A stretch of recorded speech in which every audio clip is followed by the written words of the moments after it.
Okay, so dear students, the next one we will cover the antihypertensive agents. So the antihypertensive agent which produce vasodilation of the smooth muscle, it is divided into the two categories. One is the direct acting vasodilators and the another one is the indirect acting vasodilators. The indirect acting vasodilators, they are distinguished from the direct acting vasodilators in that they produce their effect by interfering with the vasoconstrictor stimuli, whereas the direct acting vasodilators, they give their effect directly on the vasodilatory stimuli, right? So these indirect acting vasodilators, they produce their effect by interfering with the vasoconstrictor stimuli, and the primary site of action, it is not necessary the vascular smooth muscle itself. So they can, the indirect acting vasodilators, they act on any of the uh, smooth muscles. Okay, regarding it is the cardiac smooth muscle or the vascular smooth muscle. Okay, so this is what about the difference between the indirect acting vasodilators and the direct acting vasodilators. The indirect acting vasodilators, they include the sympatholytic drugs such as reserpine, alpha adrenergic antagonists such as prazosin hydrochloride, ACE inhibitors, and the angiotensin 2 receptor antagonists such as the serralicin. So these are the subclasses of the indirect acting vasodilators. The direct acting vasodilators, they include hydralazine hydrochloride, sodium nitroprusside, potassium channel openers, and the calcium channel blocking agent. So this is what about the classification of the direct acting vasodilators and the indirect acting vasodilators.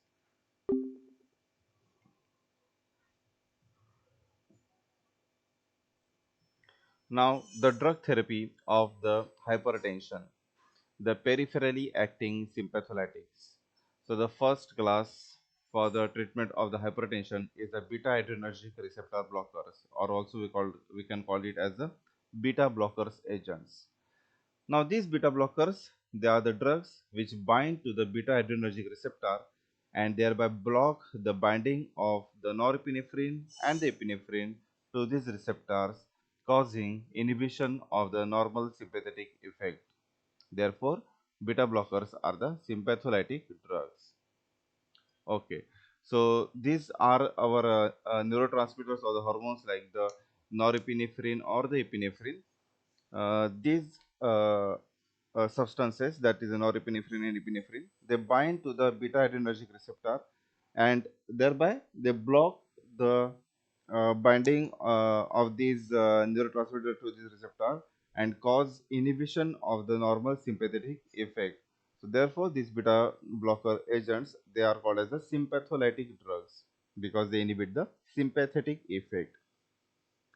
Some beta blockers, when they bind to the beta adrenergic receptor, they partially activate the receptor while preventing norepinephrine from binding to the receptor. So they are called as what? They are called as a partial agonist because some beta blocker agent, means the drugs which we are going to cover in the next slide.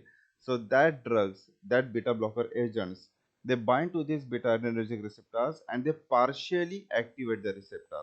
Actually, what is the action of our drug? That is to inhibit, to bind the receptor and to inactivate the receptor. But few of the drug, they bind to this receptor and partially activate the receptor. So these agents, so such like of agents, they are called as a partial agonist. Okay, they are called as a partial agonist. The first generation of the beta blockers were non-selective. So there are total 2 to 3 generations of the beta blockers. So the first generation beta blockers, they were non-selective. Means what? They block either beta 1 or the beta 2 adrenergic receptor. The second generation beta blockers, they are more cardioselective because they are relatively selective for the beta 1 adrenergic receptor. Finally, the third generation beta blockers are the drug that possess vasodilator action through blockage of vascular alpha adrenergic receptor. That is the mixed alpha 1 beta 1 adrenergic blockers. So this is what about the three generations of the beta blockers agents. So what is the first generation? First generation is non-selective, means it either block beta 1 or the beta 2 adenosine receptor. Second generation is cardioselective, and they selectively bind to the beta 1 adrenergic receptor, whereas the third generation beta blockers, they possess vasodilator action through blockage of vascular alpha adrenergic receptor. That is a mixed alpha 1 beta 1 adrenergic blockers. So the third generation is what? Third generation is a mixed alpha 1 beta 1 adrenergic blocker. Means they block alpha 1 adrenergic receptor as well as beta 1 adrenergic receptor. So this is what about the three generations of the beta blockers agents. Regarding the structural activity relationship, so this is the drug called as the pronethalol, and from this pronethalol the propranolol drug is get derived.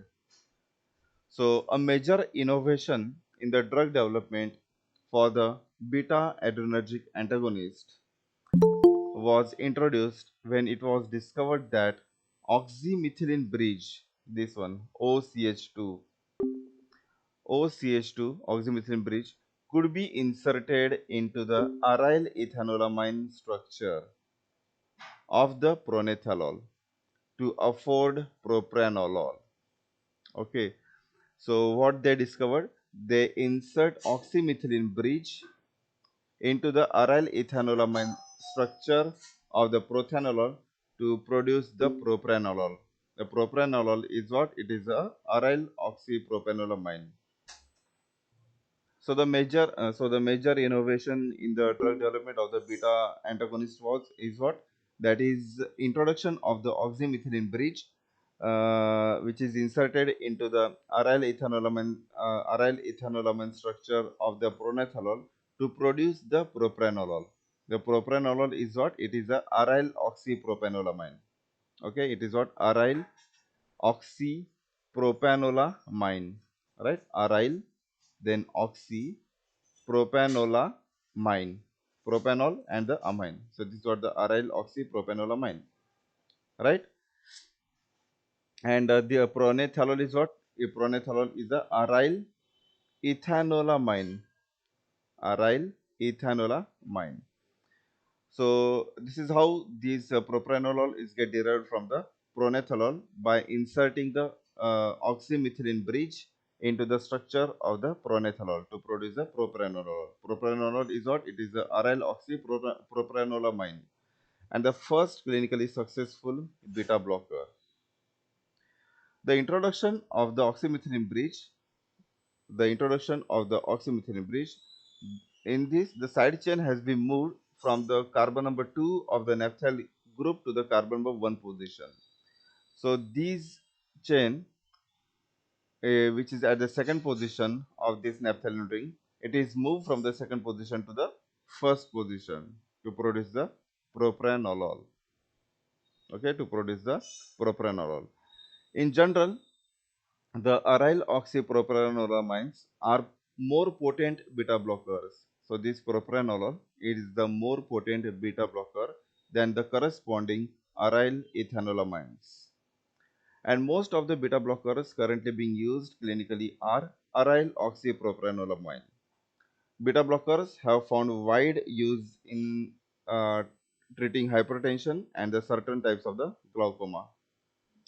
Initially, it might appear that lengthening the side chain would prevent appropriate binding of required functional group to the same receptor site. Molecular model, however, show that the side chain of the aryl oxypropanolamine, it can adopt a conformation that places the hydroxyl and the amine group into approximately the same position in the space. So, to summarize the structural activity relationship, this propranolol drug, it is get derived from the pronethalol. Pronethalol is what? It is aryl ethanolamine, whereas the propranolol is what? It is the aryl oxypropanolamine. They insert the oxymethylene bridge, into the structure of the pronethalol to produce the propranolol. Also, they move the side chain which is present at the second carbon of the naphthalene ring to the first carbon of the naphthalene ring to produce the propranolol. Whereas all the beta blocker agents, they are all the aryl oxypropranololamines. Okay, they all are what? They all are the aryl oxypropranololamines. It is also observed that if there is a lengthy alkyl side chain, it does not affect the binding of this drug to the receptor.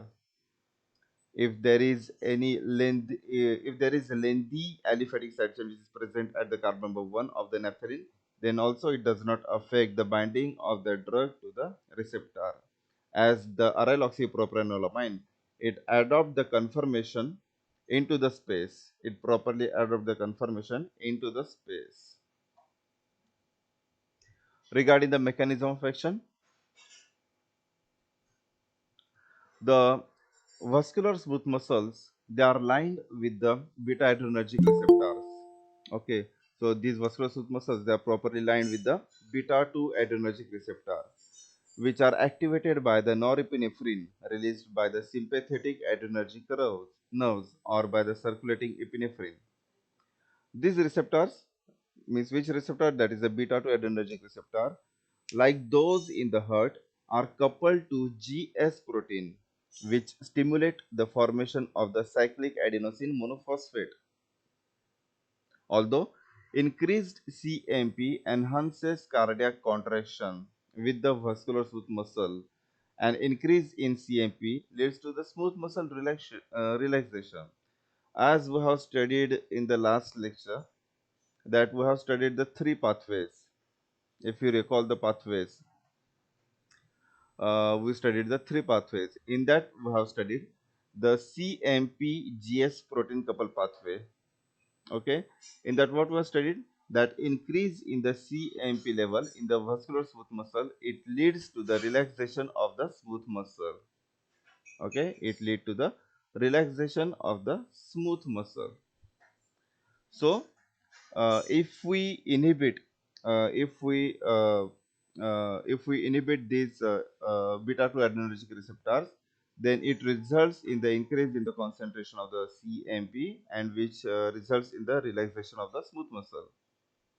Therefore increase in the intracellular CMP, therefore increase in the intracellular CMP caused by beta 2 agonist inhibit MLCK, that is the myosin light chain kinase. This enzyme is involved in what? This enzyme phosphorylate the myosin light chain. This MLCK enzyme, that is the myosin light chain kinase enzyme, it phosphorylates the myosin light chain and thereby causes the vasoconstriction. So the increase in the intracellular CMP caused by beta 2 agonist, they inhibit the MLCK enzyme, thereby producing less contractile force, that is they promote the relaxation. The inhibition of the cardiac beta 1 and the beta 2 adrenergic receptor reduces the contractility of the myocardium, decreasing heart rate, blocking sympathetic outflow from the CNS, and suppressing the renin release. As we also know, the renin is also responsible for the contraction, as was studied in the diuretics. That is, the renin is released when the blood to the nephron is reduced. Then at that time, some cells, that is the juxtaglomerular apparatus, it stimulate the renin, and then renin causes the vasoconstriction by converting the angiotensinogen into the angiotensin 1, angiotensin 1 to the angiotensin 2, and once angiotensin 2 is get released, or it is get stimulated, then it causes the vasoconstriction. So this is what about the mechanism of action of these beta 2 adrenergic agents. Okay. So what is the mechanism of action? That is the vascular smooth muscles. We have studied the vascular smooth muscles. They are lined with the beta 2 adrenergic receptors. Right. The vascular smooth muscles, they line with the beta 2 adrenergic receptors. And these receptors are activated by epinephrine or norepinephrine. These receptors, which is found in the heart, these receptor in the smooth muscle, they are also coupled with the GS protein. Okay, these beta 2 adrenergic receptors, which is found in the heart as well as in the smooth muscles, they coupled with the GS protein and which stimulate the formation of the CMP, that is the cyclic adenosine monophosphate. So vascular smooth muscle lined with beta 2 adrenergic receptors. To this receptor, epinephrine, norepinephrine bind, and to these receptors are coupled with the GS protein, and this GS protein stimulate the formation of the cyclic adenosine monophosphate. Although increased CMP enhances cardiac contraction, but in the case of vascular smooth muscle, increase in the CMP leads to the smooth muscle relaxation. Therefore, increase in intracellular CMP caused by beta 2 agonist inhibit MLCK and thereby producing less contractile force, that is it promote the relaxation. Okay, so any of the beta 2 agonist, for example epinephrine or norepinephrine also, because epinephrine are what, that is they are the neurotransmitters or the hormones which activate the beta 2 receptors. So they are what, they are the agonist. So if these neurotransmitters or hormones, if they bind to the beta 2 receptor, then what they do, they inhibit the myosin light chain kinase and thereby produce less contractile force. Okay, so this is what in short the mechanism of action of these beta blocker agents. Regarding therapeutic applications, beta blockers, it decrease the arterial blood pressure by reducing cardiac output. Many forms of hypertension are associated with an increase in blood volume and cardiac output. Therefore, reducing cardiac output by beta blockage can be an effective treatment for hypertension, especially when used in conjugation with the diuretic. Okay, so what is the therapeutic application? The therapeutic application is what? That is the beta blockers decrease arterial blood pressure. Beta blocker agent decrease blood pressure by reducing cardiac output. They reduce the cardiac output. So many form of hypertensions are associated with increase in blood volume and the cardiac output. Therefore, reducing cardiac output by beta blockers can be an effective treatment for the hypertension, especially when used in the conjunction with the diuretics. Beta blockers have an additional benefit as a treatment for hypertension in that they inhibit the release of the renin by the kidneys. Okay, so beta blocker agent, they also inhibit the release of the renin. So also they inhibit the contraction.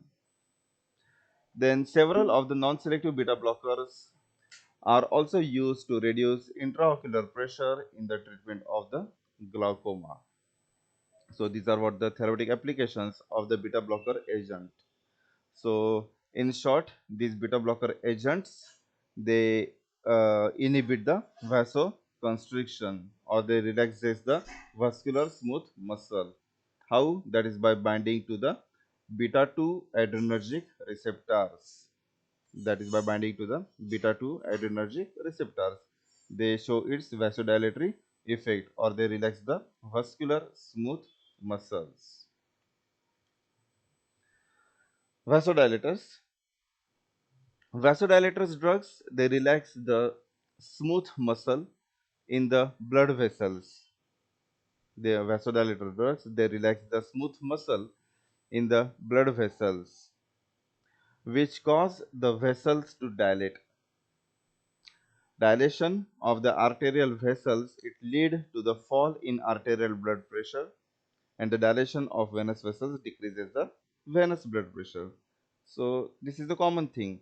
If we dilate the smooth muscles which are present in the blood vessels, then dilation results in the decrease in the blood pressure, whereas the dilation of venous vessels decreases the venous blood pressure because the flow of the blood is get reduced.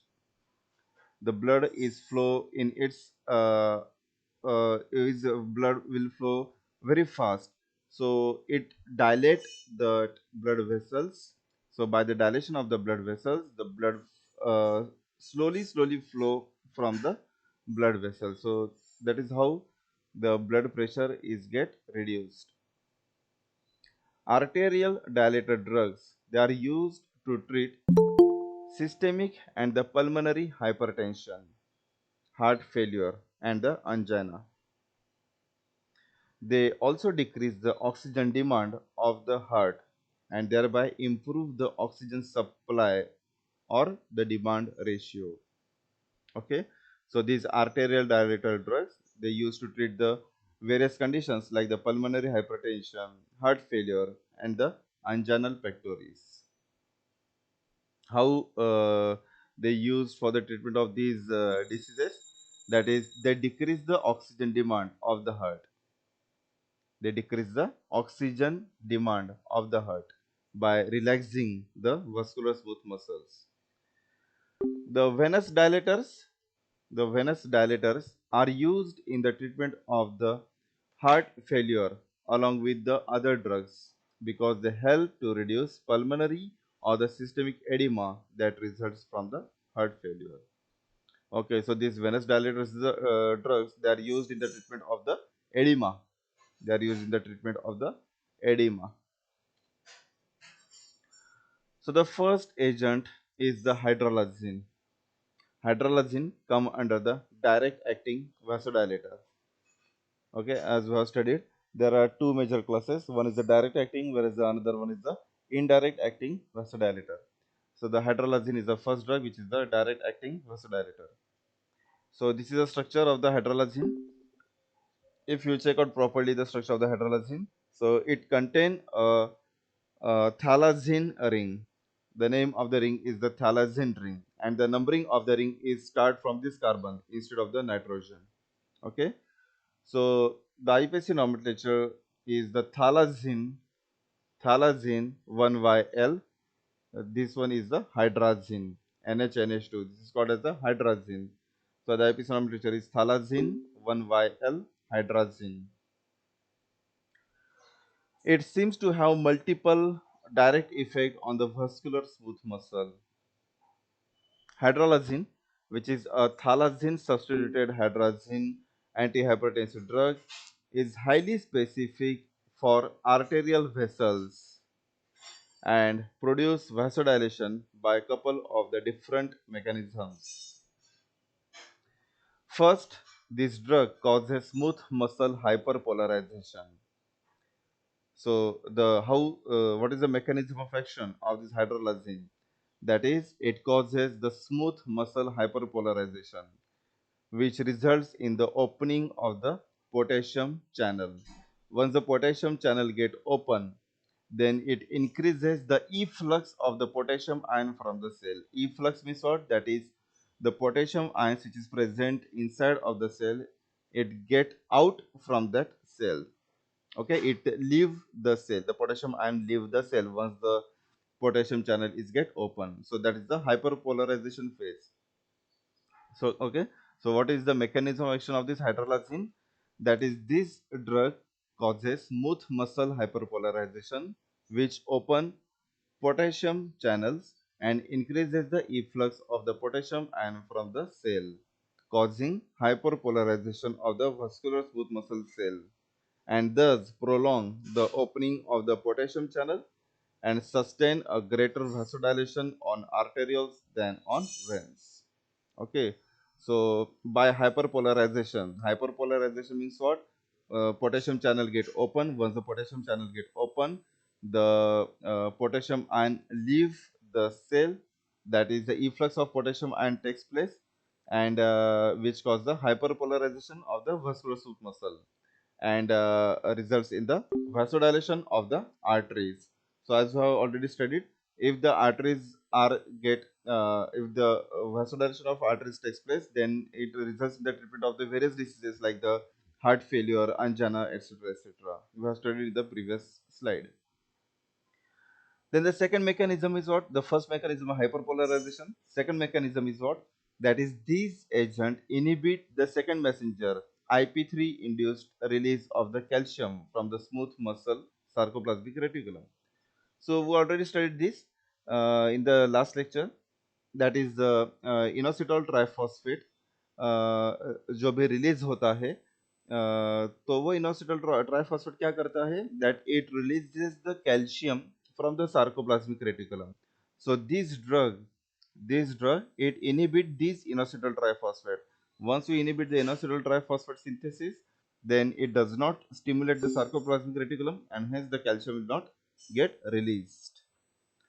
Once calcium is not released, then it does not cause the vasoconstriction.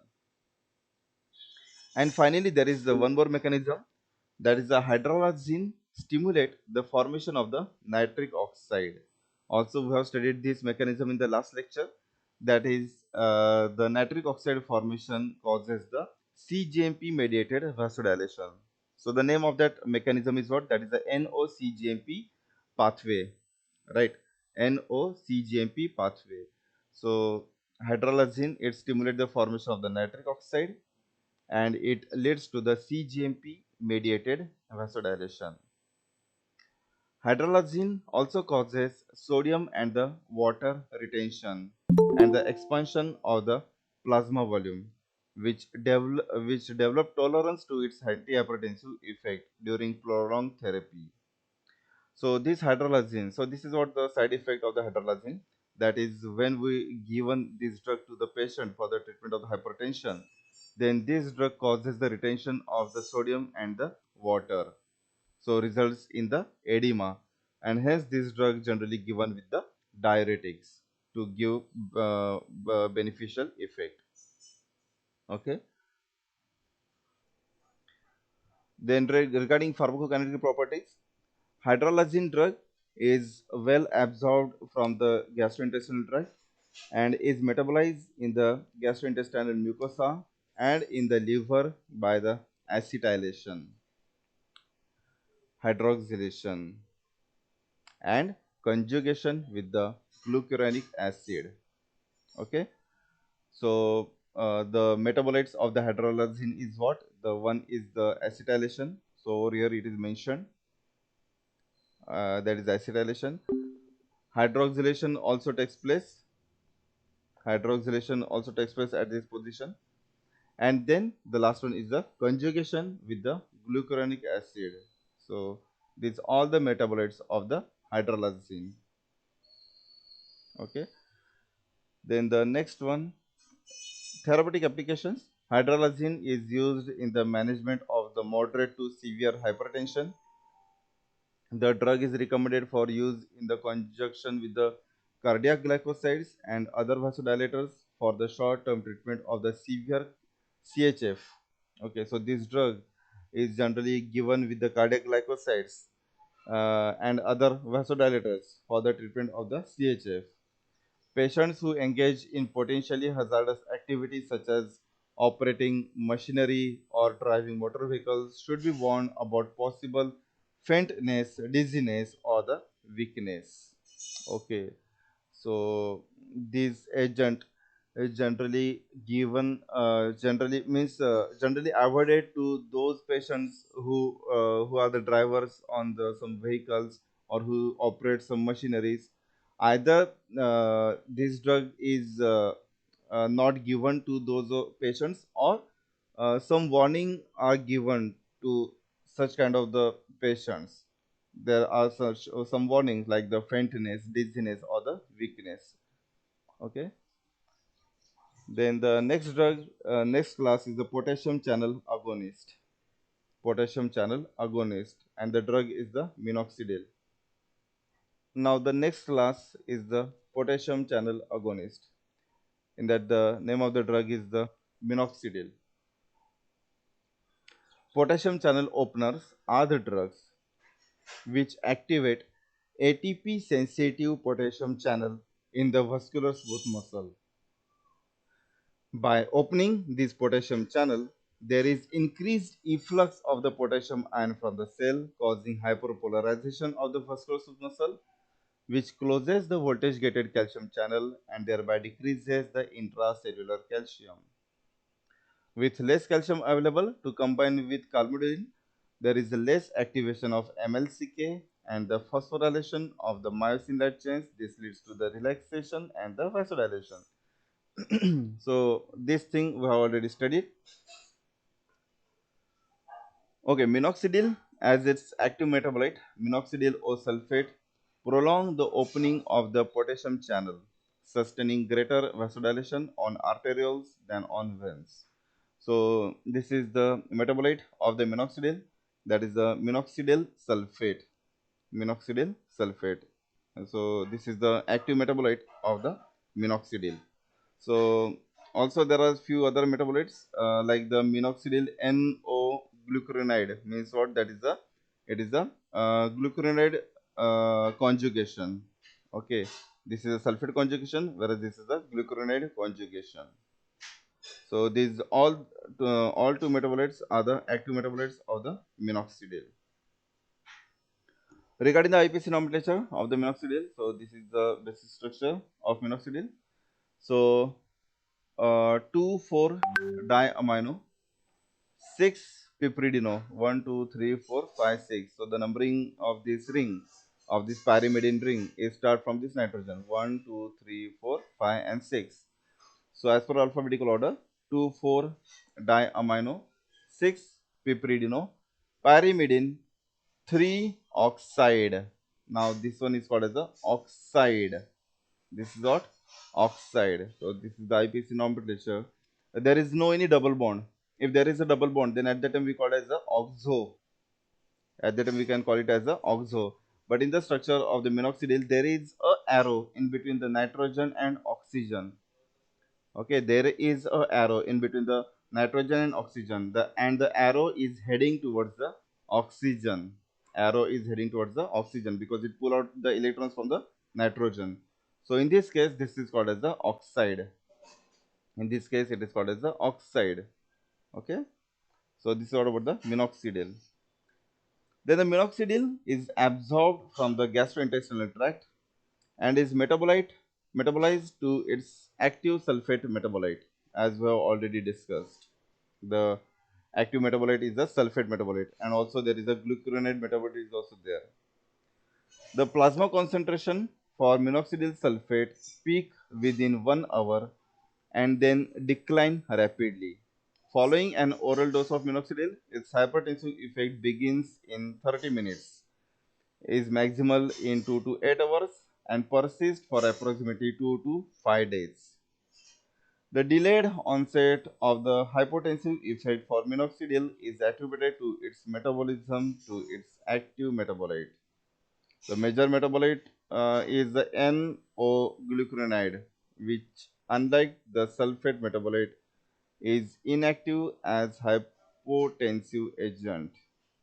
Approximately 10 to 20% of an oral dose of minoxidil is metabolized to its active metabolite, minoxidil O sulfate, and approximately 20% of minoxidil is excreted unchanged.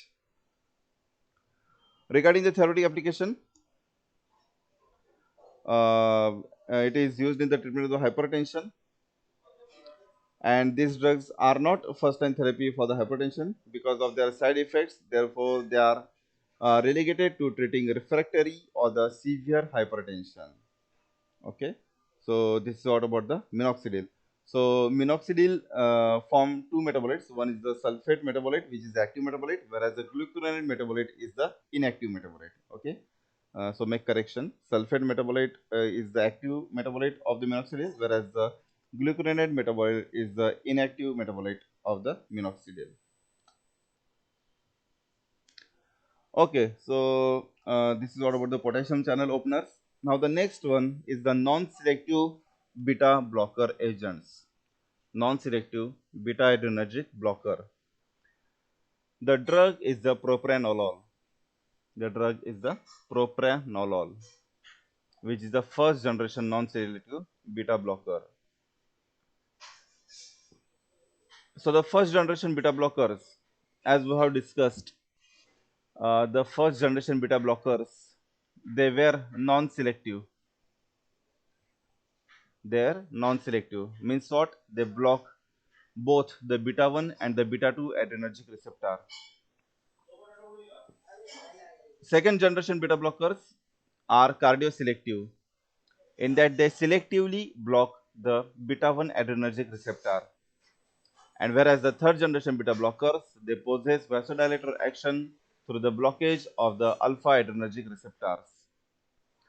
Okay, so we have studied this in the last slide. That is there are three different generations of the beta blockers: the first generation, second generation, and the third generation. So out of this, propranolol is the first generation beta blocker. Means what? It is the non-selective. That is, it can block both beta 1 adrenergic receptor as well as the beta 2 adrenergic receptor. So over here, by diagrammatic view, it shows that is the norepinephrine. Norepinephrine, which is released from the sympathetic nerve, it can bind to the beta 1 and the beta 2 receptor, and thereby they activate the receptor. Once the receptor is get activated, it results in the synthesis of the cyclic adenosine monophosphate in the vascular smooth muscle, and as we already know, increase concentration of the CMP is it gives beneficial effect in the vascular smooth muscle. That is, it dilate the blood vessels which is present in the smooth muscle. Okay. In case of the cardiac muscles, increased level of the CMP causes a constriction, whereas in the case of the vascular smooth muscle, increased level of the CMP causes the vasodilation. Okay. Then this is the metabolism of the propranolol. So this is the structure of the propranolol, and this propranolol is metabolized to its the aldehyde metabolite by the direct oxidative deamination. So over here, this group, this NH CH group is get liberated by the direct oxidative deamination, results in the formation of its aldehyde metabolite. Okay, results in the formation of the aldehyde metabolite. Regarding the IPC nomenclature, this is the structure of the propranolol, and the propranolol contain the alcoholic functional group. It contains the alcoholic functional group. So the numbering of the carbon is start from this carbon, carbon number 1, carbon number 2, and the carbon number 3. So we start from the first carbon. So 1 dash, naphthalene 1 vial oxy, naphthalene 1 vial oxy, then 3 dash, propan 2 vial amino, and the remaining portion, that is the propan 2 all. So this is what about the IPC nomenclature of the propranolol. Pharmacological action of the propranolol is its so-called membrane stabilizing activity. This is a non-specific effect, which is also referred to as the local anesthetic effect. Both enantiomers, they possess the membrane stabilizing activity. Propranolol is absorbed after oral administration but undergo first pass metabolism before it reaches the systemic circulation. One of the major metabolites after a single oral dose is the naphthoxylactic acid. It is formed by a series of metabolic reactions involving N-dealkylation, deamination, and the oxidation of the resultant aldehyde. The half-life of propranolol after a single oral dose is 3 to 4 hours, which increases 4 to 6 hours after the long-term therapy. So this is all about the propranolol. Now the next agent is the nadolol. Nadolol is also a non-selective beta blocker. That is, it can block both the beta 1 as well as the beta 2 adrenergic receptor. It has preference for the beta 1 receptors, which are predominantly located in the heart, thereby inhibiting the effects of the catecholamine and causing a decrease in the heart rate and the blood pressure. So it is a non-selective beta blocker. This nadolol is a non-selective beta blocker, but still it has certain selectivity against the beta 1 receptors. It has certain selectivity against the beta 1 receptors. These receptors means generally the selectivity of the nadolol is generally it gives preference to the heart. Okay, generally it gives preference to the heart. Heart मध्ये जे पण beta 1 receptors असतात, on that beta 1 receptor these drug act, and thereby it decreases the heart rate and the blood pressure.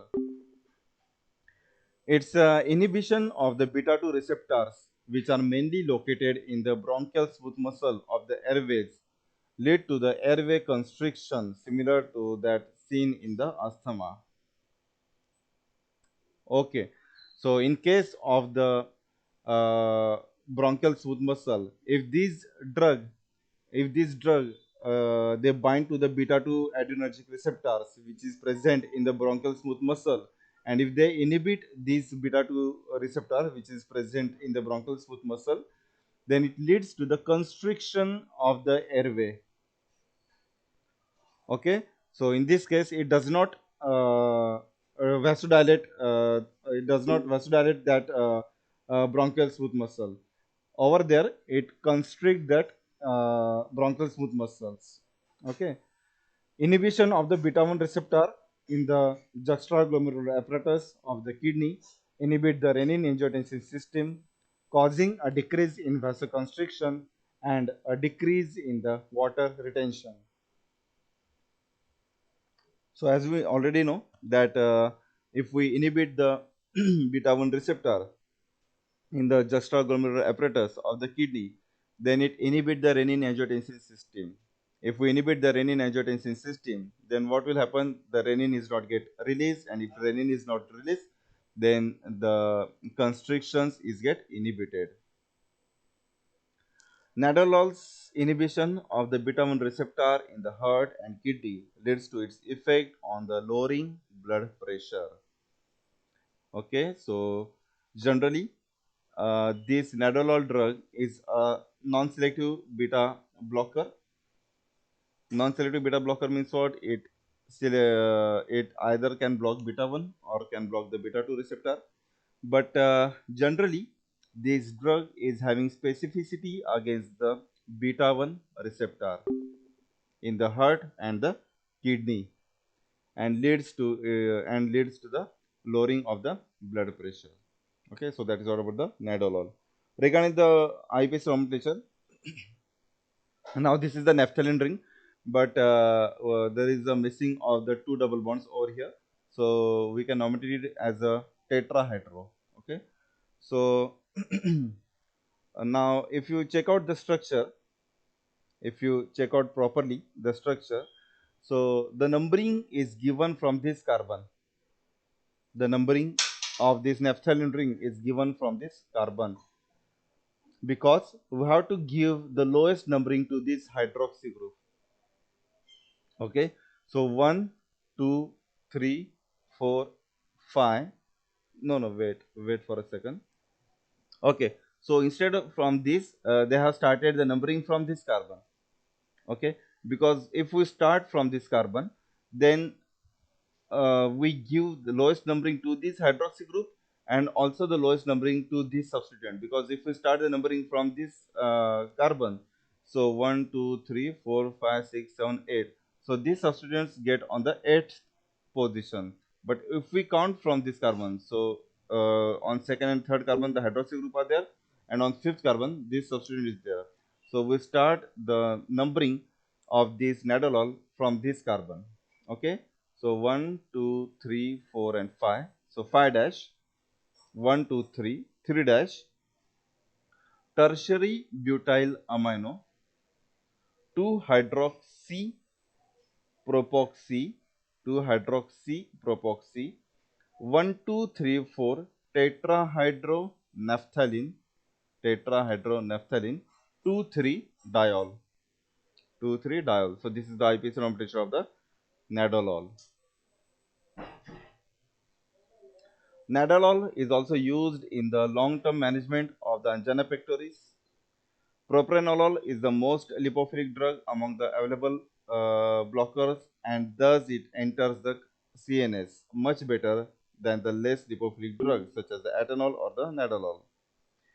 The use of the lipophilic beta blockers such as propranolol has been associated with more CNS side effects such as dizziness, confusion, or the depression. So these agents, nadolol, propranolol, they causes some like these CNS side effects such as the dizziness, confusion, or the depression. These side effects can be avoided, however, with the use of the hydrophilic drugs such as the atenolol or the nadolol. So nadolol undergoes very little hepatic metabolism, and most of the drug is excreted unchanged in the urine. As a result, The half-life of nadolol is about 20 hours, making it one of the longest acting beta blockers.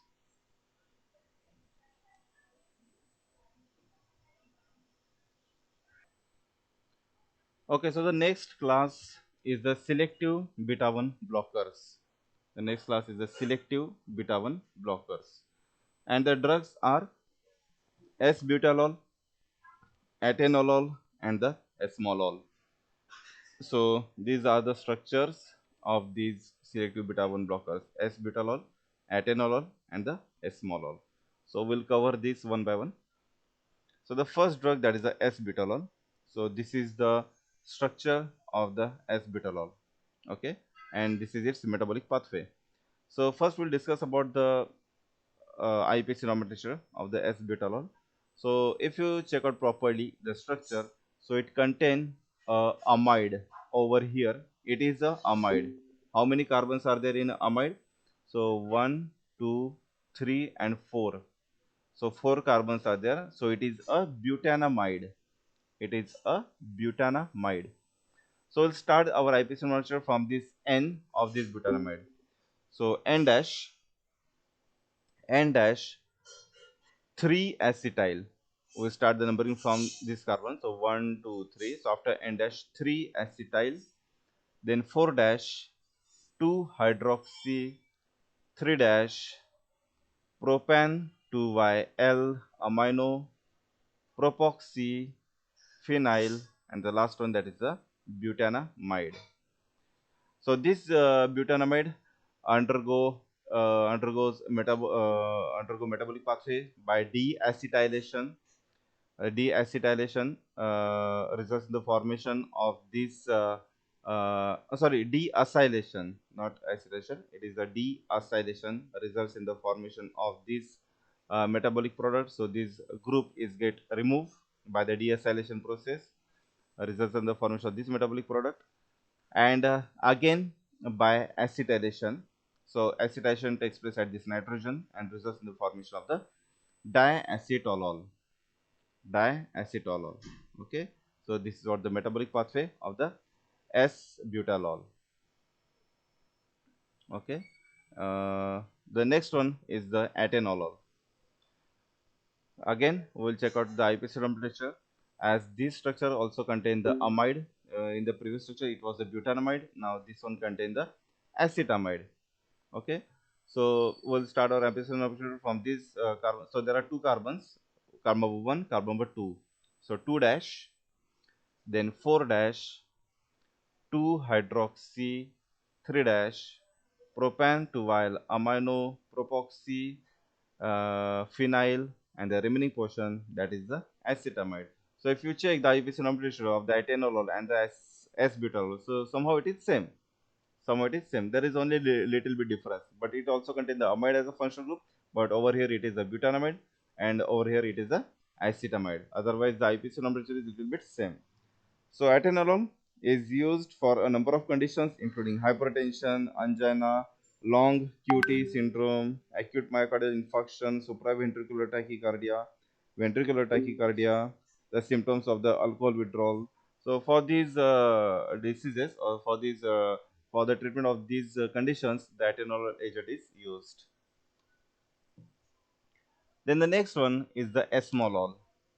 Again, this is the structure of the esmolol. Now, if you check the structure of the esmolol, so over here it is a ester as a functional group. Okay, so the previous two structures contain the amide, so this structure contain the ester as a functional group. Check out C double bond O O. So as we know, how we nomenclate the ester group, that is the alkyl alkanoid. So we'll start with the methyl group, which is present at the oxygen, which is attached at the oxygen. So we'll start from the methyl. So methyl 3 dash carbon 1, carbon 2, and carbon 3. So methyl 3 dash 4 dash 2 hydroxy. Then the remaining portion is same. After 2 hydroxy, propan 2 while amino, then propoxy, phenyl, and over here it is a propanoate. Instead of the amide, it is a propanoate. So the difference is only over here. The previous two structures, they contains amide functional group over here. and this structure contain ester functional group over here. So this is what about the little difference between all the three structures. And the esmolol is undergo metabolism by the enzyme esterases, and results in the formation of this metabolic product. Okay, results in the formation of this metabolic product, which is the oxidized metabolic product, that is it form the carboxylic acid. Okay, it is a reverse of the esterification reaction, because in esterification reaction ester is formed from the acid, so it is a reverse of the esterification reaction, that is the ester is get converted into the acid. So this is the metabolic product of the esmolol. Now next we are going to study the selective alpha 1 blockers. So before studying the selective alpha 1 blockers, first we'll check out this thing, that is the norepinephrine. This norepinephrine either bind to the alpha 1 receptor or to the alpha 2 receptor. After binding to the alpha 1 receptor, it stimulates the GQ protein. Once the GQ protein is get stimulated, it increase the concentration of the inositol triphosphate. And as we know, the increase in the concentration of the inositol triphosphate results in the vascular smooth muscle contraction. Similarly, if the norepinephrine, if it is bind to the alpha 2 receptor, then it also increase the concentration of this GI protein. Once the GI protein concentration is get increased, then it reduces the level of the cyclic adenosine monophosphate which is present in the smooth muscle. Once the CMP level is get reduced, then also it causes the vascular smooth muscle contraction, because as we know, the increase in the CMP level in the smooth muscle causes the vasodilation, whereas the increase in the CMP level in the heart is causes the vasoconstriction. Okay, so the decrease in CMP level causes the contraction of the vascular smooth muscle. So we have to inhibit these alpha 1 and alpha 2 adrenergic receptor, and then we'll get the vasodilatory effect. So this is what about the selective alpha 1 blockers. Selective alpha 1 blockers, that is, once we inhibit this alpha 1 receptor, then the GQ protein synthesis get inhibited, and thereby this process is also get terminated. So the selective alpha 1 blockers, the first agent is the prazosin. So prazosin, the first known selective alpha 1 blocker, was discovered in the 1960s, and now one of a small group of the selective alpha 1 antagonists that include one more quinoxaline antihypertensive, that is the terazosin. Prazosin and terazosin, they contain 4-amino 6,7-dimethoxyquinoxaline ring system attached to a piperazine ring. So the mechanism of action of the prazosin and the terazosin is same as we have discussed over here. That is, the prazosin terazosin agents, they bind to this alpha 1 receptor subtype, and after binding to the alpha 1 receptor, they inhibit the synthesis of the GQ protein, or they inhibit the activation of the GQ protein. Once we inhibit the GQ protein, the IP3 level is get reduced, or the once the IP3 synthesis is get reduced, then it causes the smooth muscle vasodilation. Okay, so that is what about the mechanism of action which is mentioned over here. Then regarding the structure of the prazosin and terazosin, so this is the basic structure of the prazosin and terazosin, and this is the R group of the prazosin, this is the R group of the terazosin. So first we'll discuss about the prazosin. Okay, first we'll discuss about the prazosin. So R group is like this, that is the carbonyl, and this one is the furan ring. Okay, so first we'll discuss the IP signature of the prazosin. So the IPC nomenclature start from the second position, 2 dash. Okay, it start from the 2 dash. So how it start from the 2 dash? So if we start the numbering from this nitrogen, if we start the numbering from this nitrogen, that is 1, 2, 2 dash, then 4 dash of this piperazine ring, after 2 dash 4 dash, after 4 dash furan 2YL carbonyl, furan 2YL carbonyl, then piperazine 1YL, piperazine 1YL, then 6,7 dimethoxy quinazolin, quinazolin 4 amine, quinazolin 4 amine. So this is the IUPAC nomenclature of the prazosin. Regarding the IUPAC nomenclature of the terazosin, now over here R group is like this, means there is no any double bond, there is no any double bond in the furan ring. Okay, there is no any double bond in the furan ring. So the IUPAC nomenclature, either you can write this or you can write the IUPAC nomenclature as prazosin. So if we write down the IUPAC nomenclature of the terazosin as like prazosin, then it may be like this, that is 2 dash 2 dash 4 dash 2 dash, then 4 dash, then 2 3 4 5 tetrahydrofuran. Okay, 2 3 4 5 tetrahydrofuran 2YL carbonyl, and the remaining portion is same, that is the piperazine 1YL 6,7 dimethoxyquinazolin 4 amine. Okay, so either you can write down by this IUPAC nomenclature or by this IUPAC nomenclature. So both the IUPAC nomenclatures are same, but it is better that if there is a similarity between the IUPAC nomenclature of the two structure, then it is better to understand, or it is better to remember, right?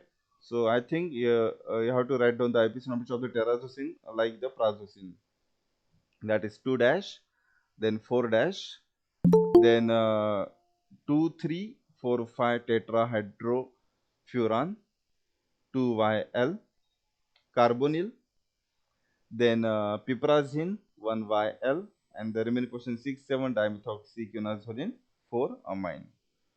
Okay, so this is what about the prazosin and the terazosin. And the prazosin and terazosin are what? They are the selective alpha 1 blockers. They are the selective alpha 1 blockers. So what is the mechanism of the selective alpha 1 blockers? That is, they inhibit the synthesis, or they inhibit this GQ protein, the inactivation of the GQ protein. They inhibit the inactivation of the GQ protein. Once the GQ protein is get inactivated, then they reduce the synthesis of the IP3, results in the smooth muscle vasodilation. Then the next class is the mixed alpha beta blockers. This is the last class, that is a mixed alpha beta blockers. The agents are carvedilol and the labetalol. Okay, so these two are the agents, labetalol and the carvedilol. These are the mixed alpha beta blockers. So first we will discuss about the labetalol. Now if you check out the structure, so this structure contains benzamide, amide. Which amide? That is the benzamide. So we'll start the numbering like this: 1 2 3 4 5. Okay, 1 2 3 4 5. So starting with the IUPAC nomenclature, 2 hydroxy, then 5 dash, 1 hydroxy, 2 dash.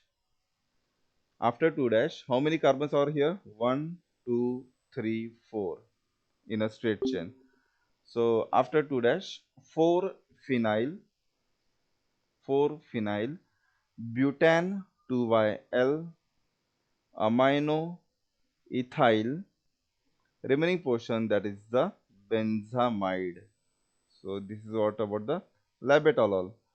Regarding the carvedilol, now this whole ring is called as the carbazole. The whole ring is called as the carbazole. Over here it is mentioned 9H carbazole. So the name of this whole ring is the carbazole. Okay, so the carvedilol, carbazole, carvedilol, carbazole. So the name suggests the which ring is present in the structure. The name of the drug suggests which ring is present in the structure. So carvedilol contain the carbazole ring, 9H carbazole ring. Okay, so the numbering of this carbazole ring in this case will start from this carbon. So 1, 2, 3, 4. So over here it is a 4. Then 5, 6, 7, 8, and then 9. Okay, so 9 is over here at the nitrogen.